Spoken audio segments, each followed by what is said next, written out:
Do you know that word on the street? People have called you a pathological liar. Is this pertaining to that? Yes, it is definitely. Okay. And for you to be able to give that much vivid detail, it means that you were... My definition of community has changed. Actually, my boyfriend said something. He said, community is not a place where everyone likes each other necessarily, but it's a place that you get to be. There's also so many foreign tourists in Shinjuku now, which is fine. I'm sure they're having a great time, but I don't always want to talk to someone and be like, oh, well, we're going to go to Osaka, then we're going to go to Hiroshima, and then we're going to, where should I stay? And it's like, I think you have a night where it's kind of shallow and you kind of don't make any really meaningful connections. But I love going to each other and seeing familiar faces. I want you to never leave my side. That's why I'm giving more.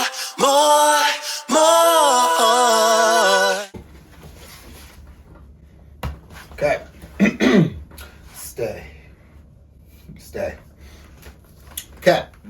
Ohio! It's your boy Don Cortez, aka the Mayor of Lichome, and we are back for a couch interview. Make sure you hit that like, share, subscribe. So, today I would like to introduce to you a longtime friend, someone who is, well, I think, is a very interesting staple to our community. I'd like to introduce you to Ken Frog, aka Mr. Tanaka Ken. You didn't know I don't know about any of that. But I would like to use this as the way to solidify your pertinency, if that is the word. I'm sure it is now. Let's put that in the dictionary, okay? You've been very booked and blessed. Yeah. What have you been doing lately? I have a few art pieces I'm working on, a few writing projects, a book of poetry I'm writing together with a Palestinian poet also, a pop-up cafe event I've been doing once a month, and then just, I like to travel alone, so sometimes I'll just grab a night bus and go somewhere. Oh. But yeah, just keeping busy in general. I'm very curious and I want to experience a lot of things. So Okay. Yeah. Curiosity never killed your cat. Yes. Not yet. No. Or how many lives does your cat have? I don't know. It's quite old. We do have a cat back in my hometown. Oh. Yeah. What are you from again? I forgot. I'm from Fukuoka. Fukuoka. Have you been back lately? I try to go back twice, 2 or 3 times a year. I think I was last back in January. January? Yes. Okay, so it's a couple of months ago? Yeah. Okay. I was, yeah. Nice. Who or what is at home in your hometown? A few friends that I catch up when I go back. But generally when I go back it's just cooking. It's just at home for my family there. And we saw a lot of that during Corona when you were doing some live Instagrams. Sometimes you're also cooking as well. Yeah, I can't believe you remember about that. Of course. Yeah. I was killing my boردom watching you cook. I got into making kimchi. Okay. Because I'm half Korean. I don't speak any Korean, but that's like kind of my redemption for not learning. It's my excuse, but I did kimchi. I got really into making somtam, which is that pounded green papaya salad. Super spicy. Very spicy. Got into a lot. Like cooking during Corona, yeah. I mean, hey, cooking is also a form of artistry, and it's not baking, which I'm actually afraid of. I'm super deathly afraid of baking, just because it's much more scientific. It's less of the freestyle that you can do, just throw things together and make it taste good. So I had a phase where I was really into making bolognese. Is that what you call it? Like Italian style meat sauce. I think they call it bolognese. Yeah. So usually I'm in a phase of something. Okay. Yeah. What phase are you in now? Lately, I actually have not been cooking that much lately. I've been a bit busy lately. But I do this thing where I stuff atsage, which is like firm pressed tofu, and you stuff it with like a pork mince. It's like a gyoza, but instead of gyoza mokawa, it's tofu. So you stuff the tofu with it. It's a good bento staple. That sounds good as hell. I make hell. it sometimes for my boyfriend. Oh, nice. Okay. Yeah, he's gotten better at making it than me. Okay. That means you need to catch up. Yeah. Step it up. Do you know that word on the street? People have called you a pathological liar. No, I didn't know this. Do you have any reason why they would be calling you that? I made a fake twin back like 15 years ago on Facebook. I made like a fake account.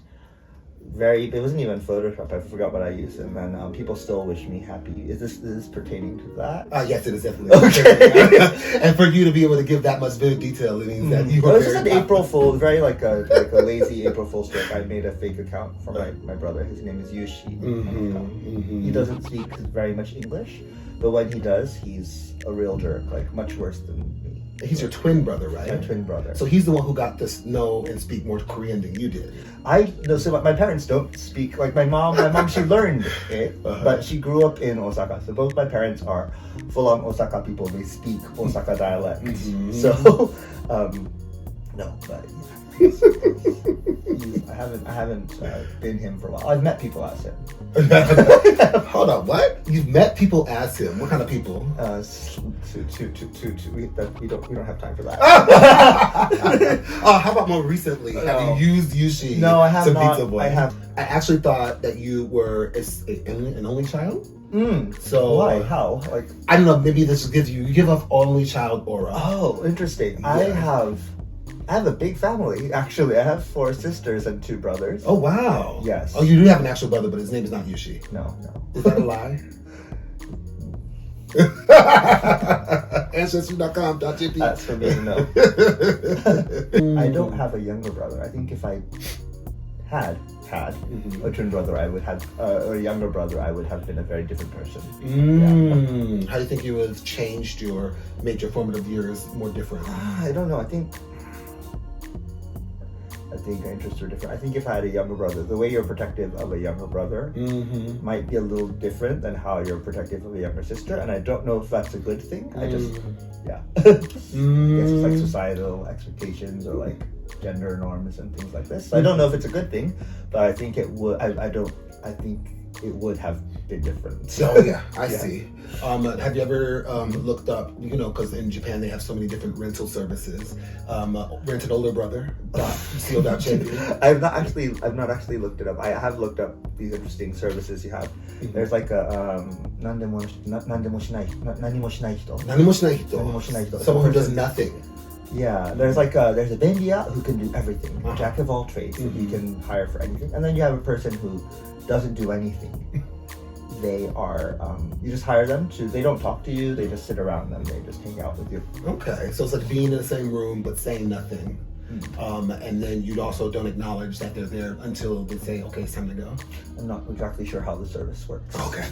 Here's me knowing or thinking that you did it because you know the information. There was a TV drama about it. I think that people are quite isolated in Japan, and sometimes people don't always like.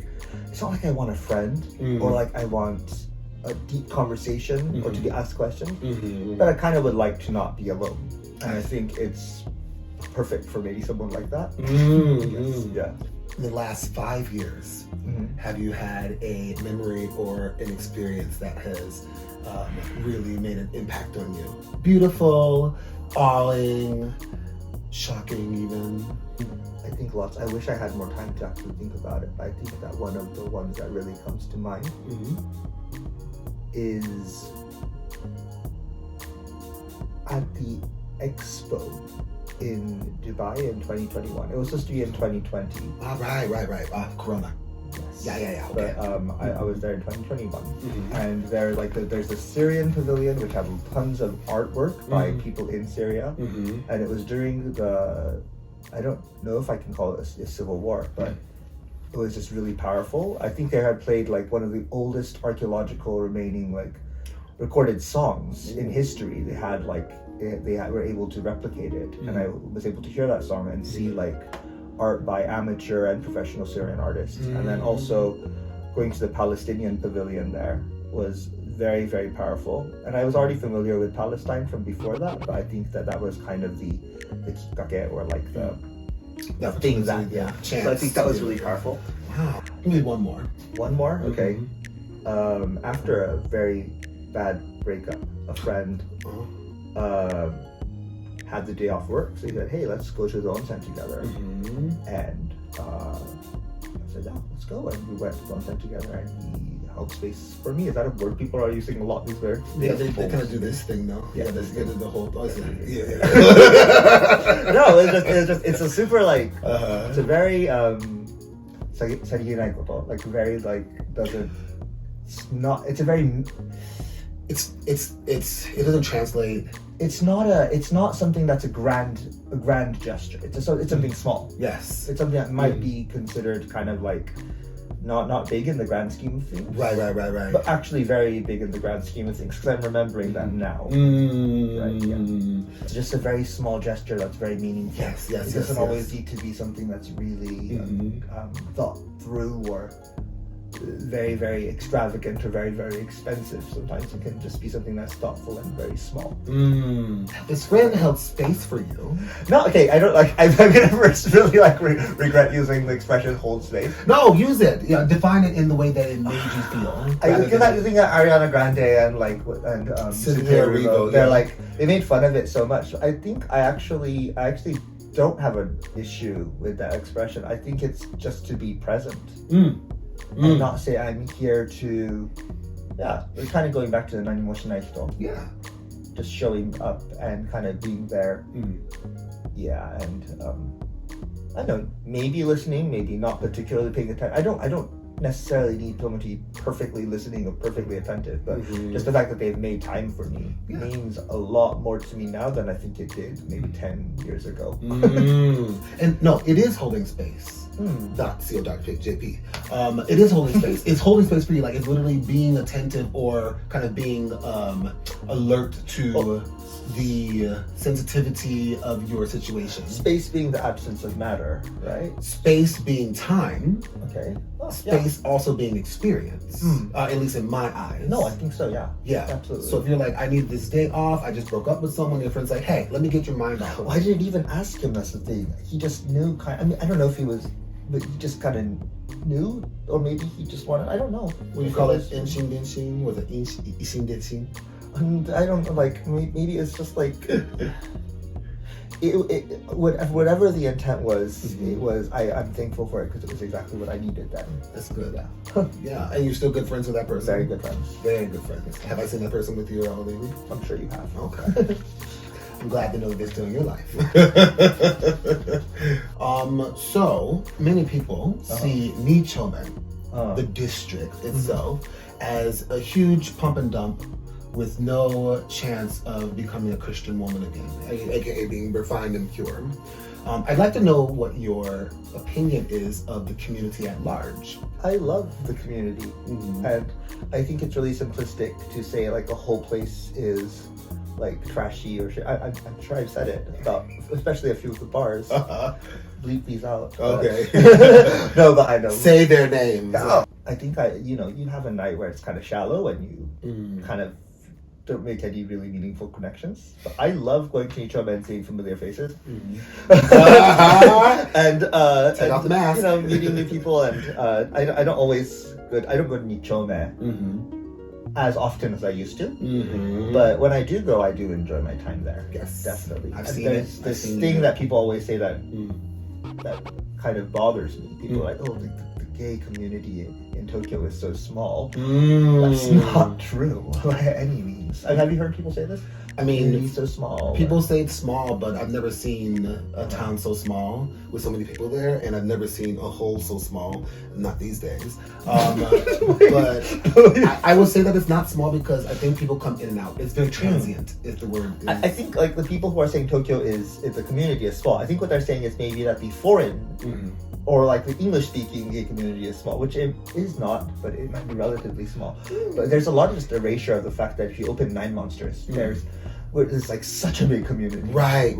Yeah, it's over 100 people in a 0.02 kilometer radius. Yeah. Right. Yeah. So I don't know if I answered your question. No. But you speak of it very highly, so you don't see it as the place that some people who are against it may see it as. Well, but it depends on what issues they have with it, because I think they're very relevant criticisms. Not criticisms, like issues people have with it. Like, there's a lot of like. There's people, there are people who steal stuff. I haven't had anything stolen from me, but I know that people have gotten their stuff stolen. It's supposed to be a safe space in many ways, but you have to watch your drink, you have to watch your bag. Girl, Have you had things stolen? you didn't see my stories last year. I had my whole Your laptop, jacket? my jacket. That was number one. There were like 4 people that night who had their jackets stolen. Yeah, even Nori, he had his jacket stolen too, but he got allegedly with the person, or got ahead of the person who had stolen it, and it was a whole shtick. But aside from that, I've lost my whole, like, everything. I almost lost my wallet, but thank God I had it in my pocket. But laptop, backup hard drive, pocket Wi-Fi. I don't personally feel unsafe, but I'm also majority, like I am. This is Japanese man. Yes. You know, so it's different. I'm sure for, people have different experiences in each other. Could definitely start to be more inclusive. Yes. And there's like also so many foreign tourists in Shinjuku now, which is fine. I'm sure they're having a great time, but I don't always want to talk to someone and be like, oh, well, we're going to go to Osaka, then we're going to go to Hiroshima, and then we're going to, where should I stay? And it's like, I kind of find myself, I do go a little bit more to like Takarawa and Ueno recently. I do like Shinjuku. I do. I do. It really sounds like I'm trying to convince myself. I mean, you're trying to remember those glory days, but you have grown in experience in time. And that goes into my other question that goes with that is, if not Nichome, then where? Where do you also fancy these days that are, let's say, is queer adjacent and or queer accepting? I will share you a document later with my like kind of queer spaces that are not Nichome. Okay. There is Tax Not, which is just a little bit outside of Nichome. It's a gay bar, a queer bar, I would say, that's been around for a long time. Okay. Different bartender every night. They serve herbal teas. They've got nice drinks. And the owner is an artist. All the bartenders every night are very men of culture. They fun conversations to be had there. Okay. They serve pistachios also. Pistachio, as in like the bar, the appetizers. Yeah, just Appetizers. yes. and then like there's also like House of Gay Art. Have you heard of it? No. Oh, okay. I know the House of Gaishoku. House of Gay Art is it's in Saitama, and this guy runs it out of his apartment. That's why I don't know it. He runs out of his apartment, and it's a selection of fine gay art, like fine art, like paintings, photographs, archives of magazines from the 70s, photographs, nudes, all that. It's such a beautiful place. I want to ask if that art gallery is an art gallery at all times, or at night does it turn into something else? No, it's an art gallery. I think he's only open a few days out of the week. Okay. Yeah, but I usually call ahead, and then I usually bring a few beers. Okay. Like, Nice. Yeah, just say thank you for opening your collection. Then Platform 3 in Higashi Nakano, which is a queer bookstore. Okay. Now I've never heard of that one before. I know Loneliness Books. Well, it is Loneliness Books, but they moved to Platform 3. Oh, I didn't know that. So that's their new business now. Sangwoo, you didn't tell me. Yeah. Like Higashi Nakano area, like also Koenji has a couple of gay bars. Okay. Of course, Takarama Baba has Baba has really some. fun gay bars. They're like packed on weekdays. Weekdays. Okay, so all you tourists out there, are they tourists? I would say try to go with someone who speaks Japanese, or try to speak some Japanese, because these places are not English-speaking spaces. And also, if you're gonna go with other English-speaking friends, if you're just being loud, speaking in English, people might not appreciate that. It's nice to at least try to talk to people, even if your Japanese doesn't have to be fluent. But it's not a congregating space for English speakers. It is kind of for the local community. So I would say just when you go, you'll probably have a better time if you're cognizant of that. Yeah. Effort gets you through the door. And let's have our Japanese friends with us. We can try our best effort. Shimbashi is fun too. I like when I'm like outside of Tokyo, when I'm in like Sendai, Morioka, or like in the kind of more regional areas, going to gay bars in those areas. There's usually not many people there, but it's just kind of interesting. Okay. It's fun. Okay. Yeah, send me that PDF and I'll share with folks here. Yes, I have a document. Yes, documented. Speaking of documenting, beauty is always in the eye of the beholder. And since you wear glasses, I think you can see things pretty clearly with your eyes. How do you feel that your contributions have changed or contributed to the community here in Japan? Or in Tokyo, or I don't in know Japan? how much my stuff has like contributed to community. What I will say is that my approach to art is I make art that I think is accessible for people to create similar art, and you don't have to be skilled. I'm not saying that skill is not an issue in art, that is not important, but I'm thinking that with what I do, you can already make something quite beautiful, even if it's your first piece ever. Like, you came to one of my sessions. Yes. Tell the people about what the session is. It was fun. So I do this.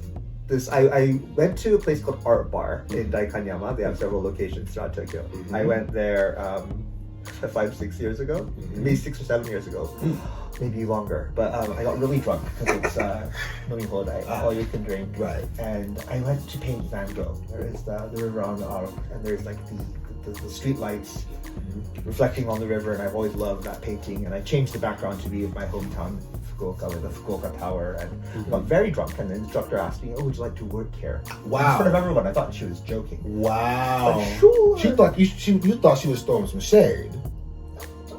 There was other English speakers there. And I started speaking to them, and I think at the time Art Bar had a lot more English speakers also coming to sessions. I see. So, and then I was there with a friend, and we were speaking, of course, Japanese. And then they're like, "Oh, we want someone who's passionate about art, has a fun personality, and can speak English." So I was like, "Okay." So after the session, like, "When can you come in for an interview?" I was like, "Oh, you were joking." Wow. So yeah, but my approach is I don't really envision a completed piece. I think it's fine to do, but the way I do it is I kind of go into it without so many expectations of what I'm going to end up with in the end. Gotcha. And I just have a kind of a repertoire of sort of flowers and mushrooms and flora and fauna in my mind, and I just kind of haphazardly connect those. And that's how I teach people to do. And the sessions are really rewarding because you have people who like, "I'm not an artist," create things that are absolutely beautiful. So as far as like what I've contributed to the art community here, I do have an answer for that. Yes, you do.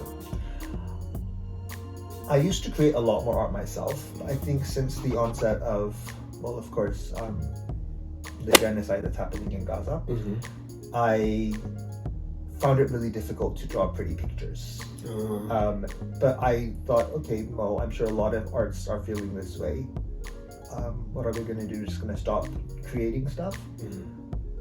So I thought, okay, so let's get people together. So I made a thing called Art for Palestine, an event, and we just get together, artists of different levels, professionals, amateurs, we get together and we talk about art, talk about Palestine, about colonialism, about settler violence, about and we draw while we do it. Yeah. And we turn those postcards into artworks into postcards, and we sell them all over the country. So I send them to different bazaars, and they send. So I don't really monitor where the proceeds go. From our end, in Cafe Palestine, which is the pop-up cafe event we do donate to certain families, but we sent them as far as Fukuoka and up to and Kyoto and different places, and they'll sell them, and then they'll donate to UNRWA or to the Red Cross or to Doctors Without Borders, etc. So it felt like, okay, first of all, we're making a community where people can, we have protests where people can express anger. But it's not the most conducive place for people to create bonds, and it's very tiring. I think not just with Palestine, but with all the atrocities and horrific things going on in the world right now. I think you need community. It's not just nice to have. I think my definition of community has changed. Actually, my boyfriend said something. He said, community is not a place where everyone likes each other necessarily, but it's a place that you get to be. And I think I've started to see community rather than just like a fun little friend group as actually being like, no, people support each other, they take care of each other, you develop skills where you can actually be there for people and support them in more tangible ways than just hanging out.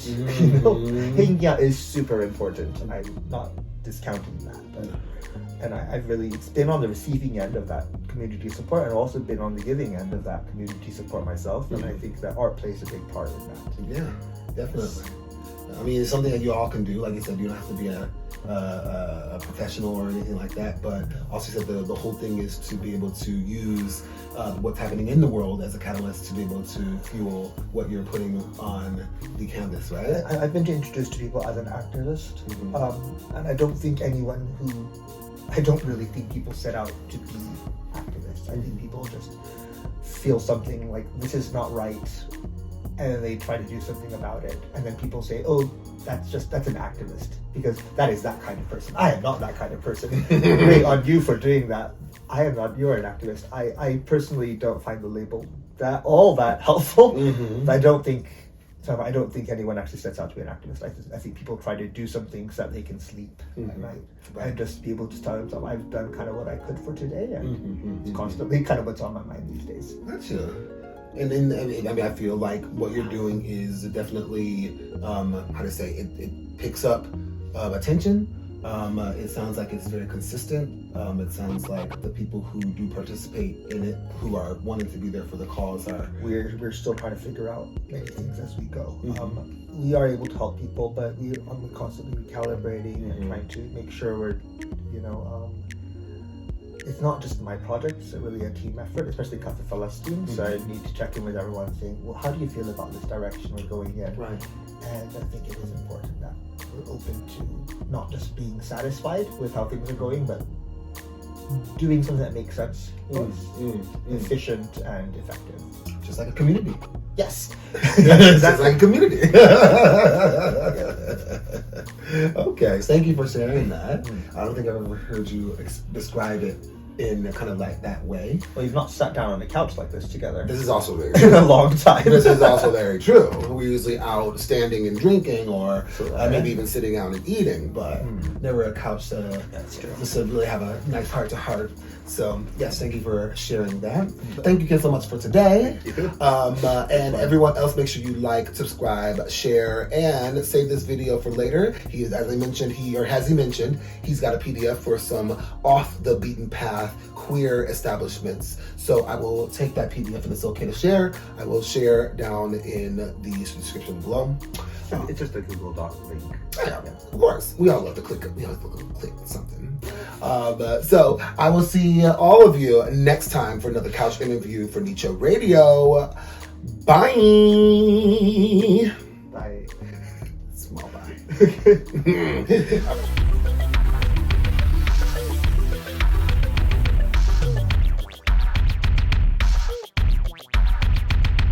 As the art guy, because that's how I know how to best describe you. That's how your shirt knows how to best describe you.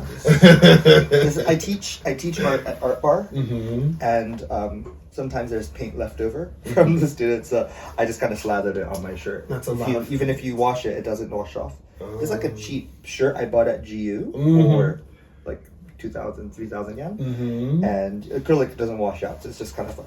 People are like, oh, where'd you buy it? I'm like, it's not brand or anything. It's good to have like a thing that people can recognize you for, and it's got lots of history and all of the different projects and things that you've worked in it with. Yeah, I like wearing this a lot. Sometimes I add to it, and hope I can wear it for many years.